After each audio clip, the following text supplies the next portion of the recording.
പ്രിയമുള്ളവരെ, കേരളത്തിൽ പാൻ മസാല, ഗുഡ്ക തുടങ്ങിയ ഉൽപ്പന്നങ്ങൾക്ക് നിരോധനമുണ്ടെന്ന കാര്യം എത്ര പേർക്കറിയാം? ഭക്ഷ്യസുരക്ഷാ ഗുണനിലവാര നിയമപ്രകാരം പാൻ മസാല, ഗുഡ്ക പോലെയുള്ള ഉൽപ്പന്നങ്ങളൊക്കെ ഭക്ഷ്യവസ്തുക്കളുടെ ഗണത്തിലാണ് പെടുന്നത്. നമുക്കറിയാം, നിക്കോട്ടിൻ, ടൊബാക്കോ പോലെയുള്ള ഉൽപ്പന്നങ്ങൾ നമ്മുടെ ശരീരത്തിന് ഹാനികരമാണെന്ന കാര്യത്തിൽ നമുക്കാർക്കും സംശയമില്ലല്ലോ. എന്നാൽ ഇന്ന് മാർക്കറ്റിൽ ലഭിക്കുന്ന പാൻ മസാല, ഗുഡ്ക പോലെയുള്ള ഉൽപ്പന്നങ്ങളിലൊക്കെ ഇത്തരത്തിൽ നിക്കോട്ടിൻ, ടൊബാക്കോ പോലെയുള്ളവ ചേർത്തിട്ടാണ് വരുന്നത്.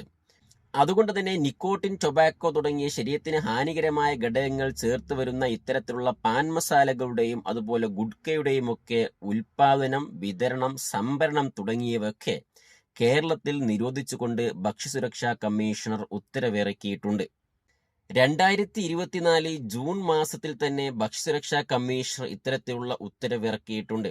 ഭക്ഷ്യസുരക്ഷാ കമ്മീഷണറുടെ ഇത്തരത്തിലുള്ള പ്രൊഹിബിഷൻ ഓർഡറുകൾ പൊതുവെ 1 വർഷത്തേക്കാണ് നിലനിൽക്കാറ്.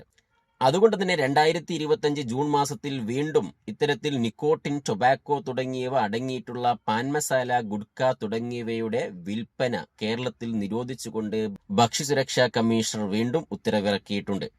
അതുകൊണ്ട് തന്നെ ഇത്തരത്തിൽ നിക്കോട്ടിൻ, ടൊബാക്കോ തുടങ്ങിയവ അടങ്ങിയിട്ടുള്ള പാൻ മസാലകളുടെയും ഗുഡ്കയുടെയും വിൽപ്പന അല്ലെങ്കിൽ ഉൽപാദനം അല്ലെങ്കിൽ വിതരണം തുടങ്ങിയവ നിങ്ങളുടെ ശ്രദ്ധയിൽപ്പെട്ട് കഴിഞ്ഞാൽ അവ ഭക്ഷ്യസുരക്ഷാ വകുപ്പിന്റെ ടോൾ ഫ്രീ നമ്പറായ 1800-425-1125 എന്ന നമ്പറിൽ വിളിച്ചറിയിക്കാവുന്നതാണ്.